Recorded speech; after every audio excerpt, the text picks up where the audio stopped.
Dave's behind the camera today. Welcome to another episode of the NCBeerBuzz. We're the NCBeerGuys. We're at Big Boss Brewing today with Brad Wynn, and we're out on Wicker Drive in Raleigh. Brad, thanks for having us. Thank you, I appreciate it.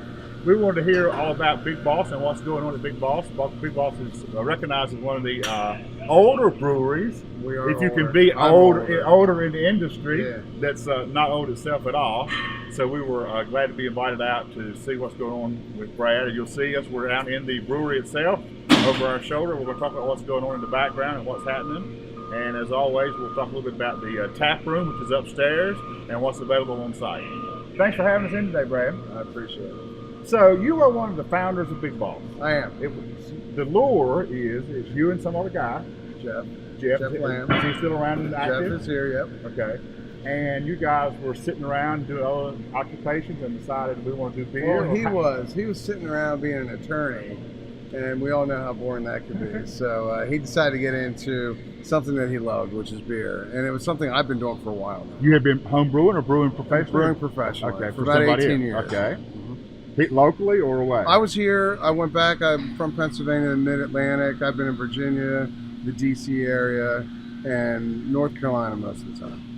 And so the two of you knew each other and decided to start Big Boss Brewing Company almost 8 years ago now. We took an existing brewery, as I'm sure you guys know and your listeners know, and we decided to change it to Big Boss. That was a beer I made with another company. It went really well, and I love the name.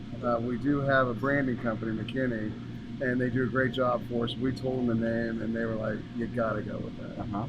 Right. That's worked out real well for us. So did you start at this original location? We've been here. We've been here. We plan to stay here. I think you'd see behind us, we're under an expansion. We are a working brewery. Before we talk about expansion, let's talk about what is production capacity now. Well, capacity now is about 20,000 barrels. And that goes out statewide? Only in North Carolina for now. Right, but it is statewide. I mean, it is statewide. We see Big Boss everywhere. We have tiny pockets we don't cover right now, but for all intents and purposes, we are where we need to be. Okay, and we see Big Boss beer, of course, on all the grocery store shelves, and some good distribution. Yeah, good. We've been embraced very, very kindly. Does it help being one of the grandfathers? I mean, 8 years. It's hard to say 8 years is one of the grandfathers. But originally, there was only a handful of you guys doing what you were doing. You're correct. Well, we've seen a lot of change too. We've seen it go from, things were a little different when I got here. You couldn't make anything over 6%. Distribution was very difficult, and because they didn't know. They didn't know what we were trying to make, and I didn't know how it was going to go. But I did know that this would be a great place to grow a brand, which is why I chose to come here. Geoff had the same feeling. Was we're in a burgeoning area. It's a very successful area, Raleigh, Durham, Chapel Hill especially. It's always, on everybody's mind is a great place to come, start businesses, do things like that. We knew this would be a great place to grow beer. And our beer, craft beer segment is flying everywhere. Oh, sure. So if you're a successful area, you can sell in your backyard, and that's what we like being here most of all. We thought we'd be in 4 or 5 states by now. But we sell so much beer in North Carolina, we haven't been able to budge, which is a really good thing. And don't have a need to reach out in some senses. No, we will, because we will talk in a little bit about our expansion ideals, but it's been so successful, we want to share it with more people. And you've had some flagships that we all know about for a while, Yeah. but you're starting to do some things different now a little bit. Yes. Let's talk about the beer. Well, you started. Bad Penny put us on the map. Okay, that was the first? Yeah, Bad Penny and Hell's Bell, Okay. really. We were the first ones to put a Belgian ale in a bottle, and instead of making a light golden ale or something like that, we thought we'd do something with some flavor. Right. And we decided to do Hell's Bell. And that was very different for this area again. I don't know of anything else that was comparable to that in this area. We also did Monkey Business, which is a current offering from us also in seasonal variety. But it's a strong Belgian ale with some black pepper and some coriander. It's very different. And it went over unbelievably well from the very beginning. So we knew we were on to something and doing something correctly. Right. And we're evolving the beer a little bit now. We're really evolving the beer. Okay. We're doing a lot of wood-aged beers. We're really big into that. I love Belgian ales. We love hoppy beers. We have a whole hoppy series now. And we're doing a wood-aged series also. And Dave may not have had it on camera, but we've got all these barrels on the other side of us here. That's a fairly new. It's new for us. We've been doing barrel aged beers, but a lot of bourbon aged barrels and some wine and things like that. But some of our very good friends have been able to provide us with Scotch whiskey barrels. We've had rum barrels here, and we've had some beautiful wine barrels.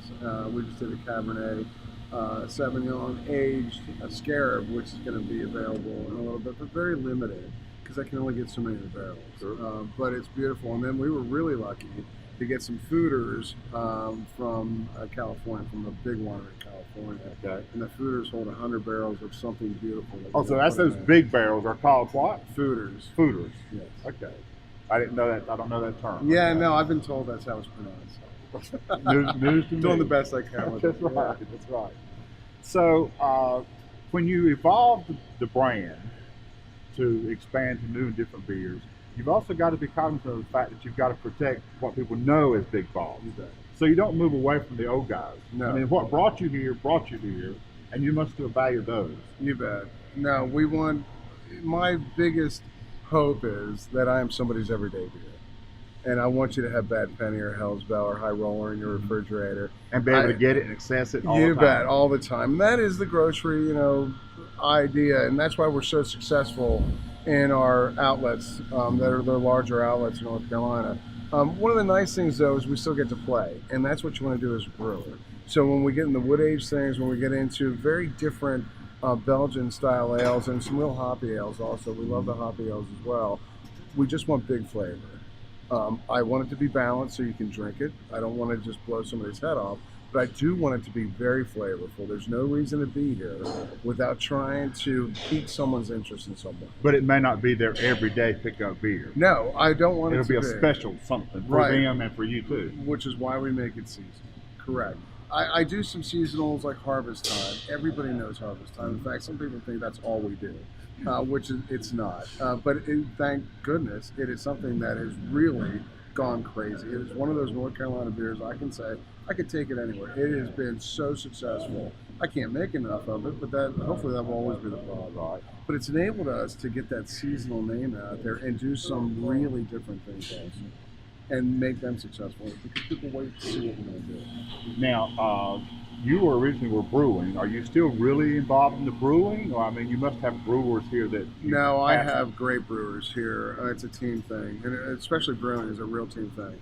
I have brewers on the floor, and I have brewers in the back of the house who, we all learn together, and they do things the way that we want to do them. And I just expect them to carry it out that way, and they do a fantastic job. Our beers are as good as they've ever been. They're fantastic. And a few of the guys, like Bobby, he gets to come up with some of the beers. Night Night's coming out, and that's in our Hoppier series. And that is one of the best beers we've ever made. And unfortunately, I didn't come up with that one. Bobby did. Right. And we give him credit for that because it's fantastic. It is a great beer available for within a few weeks for the next 2 months because it's such a success. And we've heard something about the hop series. That's going to be 4 beers? Yeah, it is. And that's called the Alpha Series? The Alpha Series, yeah. Centaur's out right now, and it's a uniquely hopped Saison, and it's something I'm very proud of. We have a few of the other ones that are coming out are Local Girl, and Local Girl will be the end of the series. That's something that we going to use the hops that we grow here on, and that should be really interesting because we have a lot of hops, but they're all very different, and we're going to mix them all up and just call it a house ale, and I'm really looking forward to that here. That is really fun because we're growing the hops here. You just reminded me of something that I knew but I had not thought of for this interview. You grow some hops on site here. Correct. And that's been kind of experimental, obviously, because North Carolina's not known to be a hop-friendly It's not a great place to grow hops. No. How's that been? Has it been a struggle to get something to It produce? is. It's good. We're successful. If I was going to sell hops, I wouldn't be doing it here. Right. But just for our own consumption, we're growing some really nice hops. We're able to take really good care of them because I have small plots. We're able to really baby them. We do. And my output per plant's not fantastic, but the flavor's great, and that's all I care about here. And you take a certain pride in it's homegrown, on premises. We it's take my great hop. pride. Yeah, we're picking it. We're growing it, we're taking care of it, and we're picking it, and you're smelling it, and it's why you love this industry. Right, from farm to barn. Oh my God, it's making me thirsty right now. They taste great, and that's the important thing. I wouldn't do it if they didn't taste great. That's great. So let's talk about the expansion. What are we changing up here? Something's going on different today. We're adding a lot of tanks. You can see right behind me, we're putting some in place right now. We've added a lot of tanks. I've added a new filler for bottle filling. We've added a lot more storage area for beer, because one thing we're not changing, we want to grow, we want to get bigger, but you'll see our growth is a little slower than some of our competitors, and that's for a reason. I'm not going to change the time that I give the beer. Our beers get at least 3 weeks in the tank. That aids in flavor, and that aids in stability also, and there's no need to change what we're doing to grow it as fast as we can. We do want to grow, obviously. If we're not growing, we're dying, so we want to keep growing. But we want to maintain what's fun about this and what we feel is making it successful. And that's giving it time. So we've added a lot of tank space. We've added some beautiful equipment. We are upgrading. We're not just adding, we're upgrading. So a lot of that, you think you're going to get rich in brewing, you're not, because every year you have to add equipment. But you got to up your game. You got to stay competitive. You're not just adding, you're upgrading, you bet. And we want to be competitive, and we want to be considered the best in North Carolina. Not from a quantity, but from a quality standpoint. I'm not after the quality thing. We love the quality standpoint of things. So somebody else can have the quantity moniker. I don't care about that. Another thing I don't think you're doing, you might surprise me, a lot of the guys moving to cans. I've not heard about cans in the plans for We may do cans eventually. Okay. We see a lot of the business going that way, and I see a lot of export sales going that way outside of our region. But we're heavily invested in bottles. We're big believers in the quality of the bottle also. I know cans have come a long way. Some of my friends are doing great things in cans as well. I love being able to go camping and grabbing a couple of cans of some really high quality beer, not the stuff my dad drank, and having that alternative also. I think we'll provide that alternative eventually, but that's not our focus right now. That's not the current plan. No. We talked really a little bit about the tap room. On premises, there is a place people can come and try the beers and sample the beer after work. What are the hours here for the tap room? Well, that's unbelievably confusing, but we're open every day by at least 4 o'clock. Thursdays, we're open by 3, and Fridays, and then Saturday and Sunday, we're also open. Saturdays, we open at 2, and Sundays, we open at 1, I believe. And then most every night we're up until about 2 a.m. And almost everything at some point is on tap, but you've got how many taps? Well, the fun thing is we do all the year-round beers constantly. We do as many seasonals as we can put up there, because I always have more than one seasonal book. We often have 2. Right now I have Centaur out, which is part of the Alpha series. I also have Monkey Business out, which is just a beer that we've been making for a long time.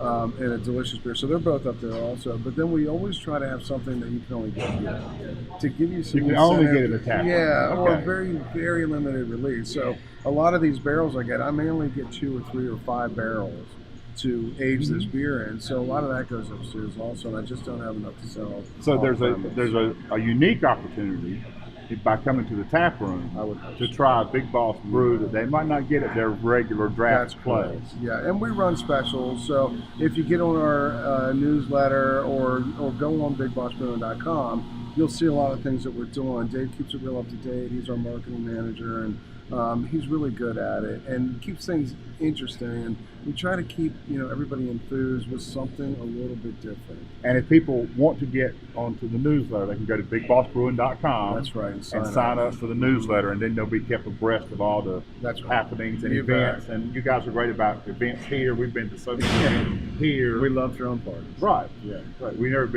We said to ourselves the day we walked in, we don't know if we've ever been downstairs here when there wasn't a party without hundreds of people. We've always just seen, we've never seen it like working environment. Well, we do work. We knew we have day jobs. We see the evidence of your work. That's right. We just knew you liked it. It's rather blue collar right now, but we do like to throw the party frocks and have some fun. Good. We thank so much for you being with us today and for having us out. Yep, you guys are doing a great job. Well, I appreciate getting the word out, and I do appreciate that. That's good. That's good. Thank you so much. So this has been another episode of the NC Beer Buzz. We're the NC Beer Guys. We want to thank Brad and the folks at Big Boss for hosting us today. And remember, until next time, drink local and keep your beer dollars in North Carolina.